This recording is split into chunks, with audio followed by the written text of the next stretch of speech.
આજે હતો શનિવાર તો આપણે દર્શન કર્યા કિંગ ઓફ સાળંગપુર. તો કેમ છો મિત્રો? આજે આપણે રાતે 12 વાગે ખબર પડી કે કાલે તો શનિવાર હે, તો આપણે ડાયરેક્ટ નીકળી ગયા સાળંગપુર હનુમાન બાપાના દર્શન કરવા, અને ઈ પણ બદુડી લઈને. The next morning. આખી રાતના કઠોળ ડ્રાઇવિંગ બાદ આપણે પહોંચી ગયા સાળંગપુર. સવારના વાગ્યા હતા 6 અને અહીંયા પબ્લિક. શનિવાર હતો ને ભાઈ. તમારામાંથી કોઈ કર્યા હે શનિવારે સાળંગપુરના દર્શન? તો કોમેન્ટ કરી દેજો. પછી આપણે થોડીક વાર વિચાર કર્યો, આ લાઈનમાં તો કઈ વારો આવશે દર્શનનો. પછી આપણે ફાઇનલી લાઈનમાં ઊભી ગયા અને ફાઇનલી દર્શન થઈ ગયા હનુમાનજીના.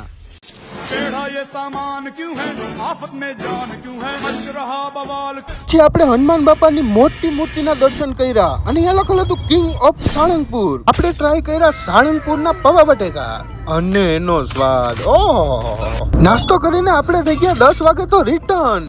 A few moments later. Driving કર્યા બાદ આપણે પહોંચી ગયા 5 વાગે તો ઘરે. અને હા, હવે મળશું નેક્સ્ટ મિની વ્લોગમાં.